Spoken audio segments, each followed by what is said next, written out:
Next thing we're going to talk about is phases of matter and how they relate to energy levels. I remember it wasn't actually all that long ago that I was listening to somebody talking. I think it was one of my colleagues talking about phases of matter, and he had boiled it down to 4 phases of matter: solids, liquids, gases, and plasma. Well, I give him credit for mentioning plasma, but there are 6 phases of matter, and the reason why we don't typically talk about the other 2 phases of matter is because they don't quite fit linearly in our model of energy. It's pretty easy to talk about solids to liquids and the interactions there, and then liquids to gases, and even gases to plasma in ways of matter. The other 2, one, the Bose-Einstein condensate, which actually has been around since I do believe the late 1800s. We had evidence of Bose-Einstein condensates.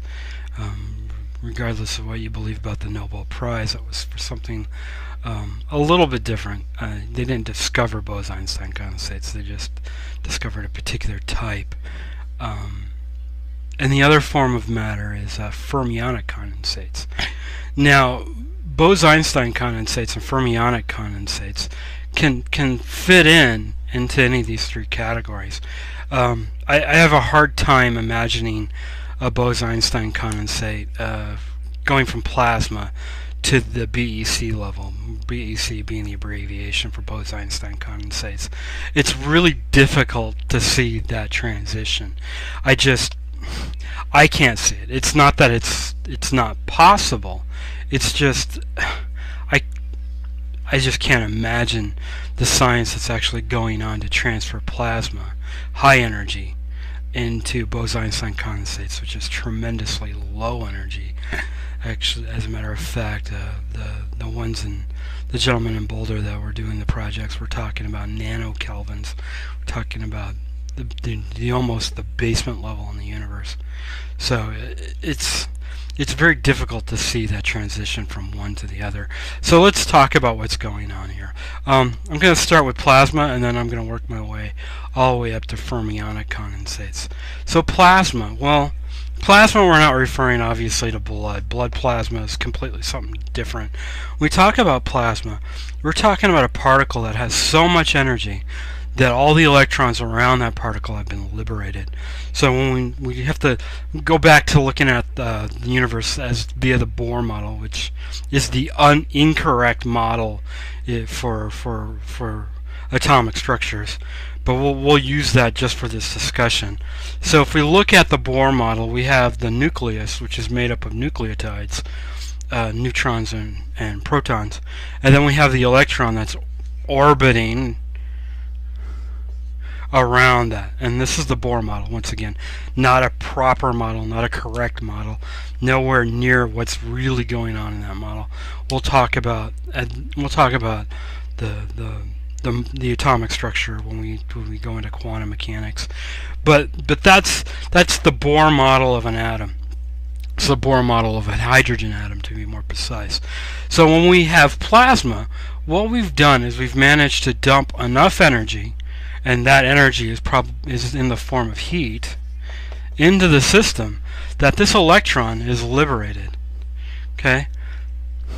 So when that energy is in there, we pump enough of it in there that this electron is no longer bonded to the nucleus, to the nucleotides, and just simply is not there. It's tremendously high energy. It takes an awful lot of energy to overcome the forces and the energy, or the bond energy between the electron and the proton in an atom. So that's plasma. That's the definition of plasma. I'm going to talk about where all of them are coming from, and then we're going to talk about energies. Okay, so that's plasma. Now, if we want to look at gases, well, gases are something that not quite like plasma. There's still the atomic interaction between electrons and the nucleus, and the nucleotides in the nucleus, there's still an interaction between those. But in the case of, my brain is not working. In the case of gases, what sets gases apart from any of the other ones, I mean, what sets gases from plasma is that we still have this bond here. This electron is still bonded to this nucleus, still bonded to the nucleotides here. It's still bonded. But what separates it from everything else is that there is no bonds between this and other particles in the gases. As a matter of fact, when we talk about ideal gases, we say in an ideal gas, which most is, is our diatomics and our monoatomic particles or monoatomic systems, that there's no interaction between here. They don't interact. There's no energy from this particle to that particle. They don't even recognize the other one exists. There's no real reason for them to be interacting. I mean, that's one of the principles of the ideal gas law, is that there's no energy in between one atom to another atom. Okay, so that's a gas. Now moving on to liquids. Well, liquids means that there's a small or a weak interaction from particle to particle, from atom to atom, that there's a weak interaction there. So gases where there was no interaction between these two particles. Plasma is there's no interaction between here and here. Gases, there's no interaction from particle to particle.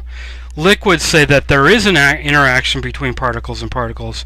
It's not all that terribly strong, which allows a particle to move its position even though it's still interacting with it. But there is still a bond there. I mean, one of the great things in our solar system, or in the universe, is water, because there is a bond from particle to particle, from one water molecule to another water molecule. Okay, so there is still that interaction from one water particle, which we all know as H2O, to another particle. Okay, so that's what makes up a liquid. There's a weak bond between a molecule here and a molecule here, or an atom here and an atom here. There's a bond there. They're trying to line themselves up. Okay, so there is sort of a bond there. The last one of the typical systems is solids. Now solids are solids. So when we talk about plasma, we're saying that we have a nucleus with an electron, or with the liberated electron. So it doesn't have an electron that's associated with the nucleus. Okay, it's just that nucleus floating around there. There's no electrons. They've all been liberated. So when we talk about gases, we're talking about the nucleus and all the electrons. Okay, not necessarily. Let me correct myself on that. It doesn't necessarily mean an atomic particle. It could be a molecule. There is water vapor. We do have water in the atmosphere, where we have molecules in the atmosphere too. So it's molecular bonding is still there. The bonding between the electrons are still there, but molecule to molecule, there's no real bonds. Okay, or even relatively stable atoms to other stable atoms, there's really not a reason to bond. Okay, in some cases there is, but it's just not really all that common. Liquids is talking about the interaction between two particles, and that we have a weak interaction in between here, not all that strong. So when we talk about solids, this weak interaction now turns into a solid interaction, and that the solid interaction is rigid. The layout of each particle to another particle is a rigid construct. It's fixed in its place. It's very difficult to move it from one form to another. So when we talk about solids, why did I write the word solid? I meant strong. There's a strong interaction. As a matter of fact, there's a strong interaction with all the particles in a solid. They end up forming lattices. They end up forming all this intricate systems, and they're all bonded together. They're strong. It takes a great deal of energy to break them.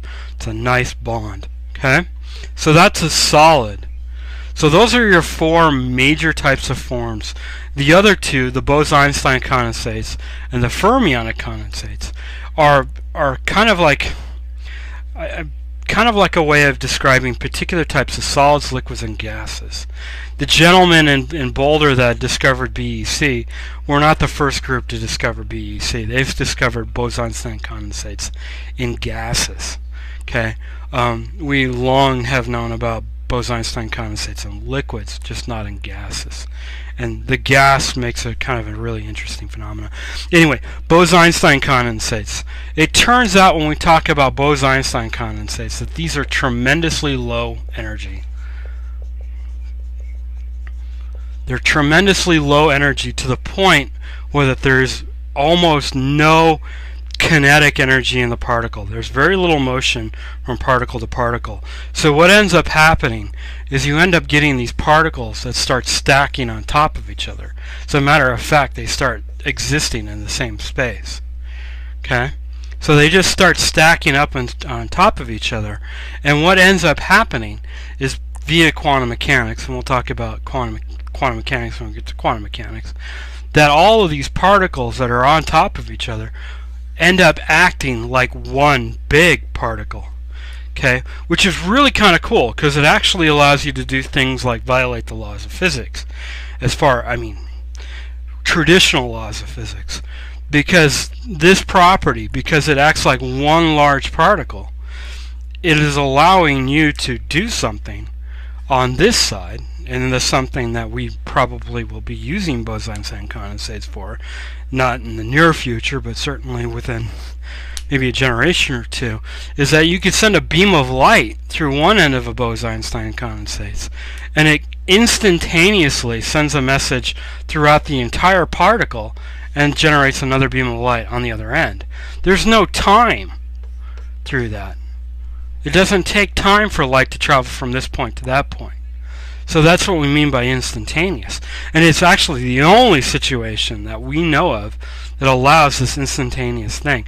I mean, we kind of have this spooky forces at a distance that Einstein talks about, but BEC is really something that we can test, that we can say, look, this is fascinating. If we can get a solid of BEC, and we can make wire out of BEC, or some sort of optical fibers out of BEC, then we could fire a beam of light into that fiber, and then instantaneously on the other side of the world, that beam of light is coming out of that piece of wire. So it allows for really, really quick transfer of information. It's a wonderful idea, and that's why BEC has now, captivated the world of sci-fi writing, because it's instantaneous. Okay, it's the key to the universe. Apparently, we can take BEC and travel the stars. I don't know how many books I've read sci-fi wise that has now the wonderful world of Bose-Einstein condensates. Even though we've been looking at BEC for almost a century, at least 50 years. So it's been around for quite a while. So that's Bose-Einstein condensates. Fermionic condensates is talking about a different kind of particle. So when we talk about the leveling on top of, so basically all of these particles are existing in the same space, in the same area, with the same amount of energy, with the same kind of wave properties. All this stuff is the same. Okay? If you know anything about atomic theory, there's one major atomic theory, the Pauli exclusion principle, which says that certain particles cannot exist in the same space. So it appears that the Bose-Einstein condensates is a violation of the Pauli exclusion principle, but it's not. Pauli exclusion principles are only talking about a particular type of particle. It turns out that the particle that we're talking about is a fermion. So a fermion, a good example of that is an electron. You'll never have an upspin electron and an upspin electron existing in the same space. What you can have is an upspin electron and a downspin electron existing in the same space. That's why when you're filling orbital shells in a cloud of an electron cloud, it's up, down, up, down, up, down, up, down, because all of those particles are allowing themselves to exist in the same space. Well, the fermionic particle means that if I had an up and a down, and I had another up and a down, that these up and a downs can exist in the same space. This group and this group now can exist in the same space, much as the same as Bose-Einstein condensates. They're allowed to be there. The really cool thing about fermionic condensates, and I'm sure as soon as we can find somebody that can make a gas and turn it into a fermionic condensates, and it'll show up all sorts of sci-fi. The really cool thing about fermionic condensates is that they're not charge neutral. Bose-Einstein condensates are charge neutral. They don't have that property. Fermionic condensates are not. Upspin, downspin, that's still one charge, one charge. One charge, one charge. They're all existing in the same place. I have 4 electrons, basically, because that's a fermion, existing in the same space. That is really cool. Okay? There's a lot that's going on there.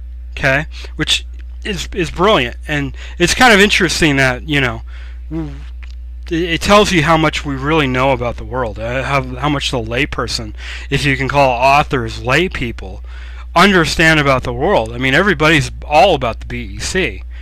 Well, you know, a third, not necessarily mass-wise, but, well, let me change that, half of the charge in a system is an electron. It's a fermion.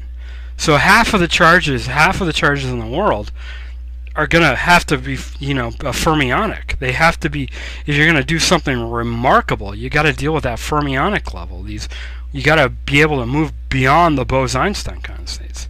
So, you know, in 5, 10, 15, 20, whatever, maybe 20 years, when somebody builds a gaseous fermionic condensates, all of a sudden everybody's going to start writing about it in sci-fi because it's even cooler than Bose-Einstein condensates. That charge neutral is kind of cool, but not as cool as 4 electrons in the same space. Now imagine if you can do 4,000 electrons in the same space. That's a tremendous amount of force. Okay, I mean you could be pushing a lot of stuff with all of that charge in one small space. No, maybe not 4,000, maybe more like billions of them. But it's certainly really cool. But that's another thing that we've known about for a while. Now, the really cool thing about BEC is that it's low energy. Well, it turns out that fermionic condensates are even lower energy. They're the very bottom. It takes, you know, you have to be able to rip away all the kinetic energy associated with an electron in order for electrons to sit on top of each other. So this is like a tremendously low energy system. There's very little energy there. As a matter of fact, the gentleman that first discovered BEC and fermionic condensates was dealing with incredibly low level liquid temperatures, and he countered BEC first, and then as he pushed it further he encountered fermionic condensates. So he ripped energy away to get BEC, and then he had to rip even more energy away to get fermionics. So it's just kind of interesting. Now what I'm going to do is on the next movie I'm going to talk about these energy levels. Cool?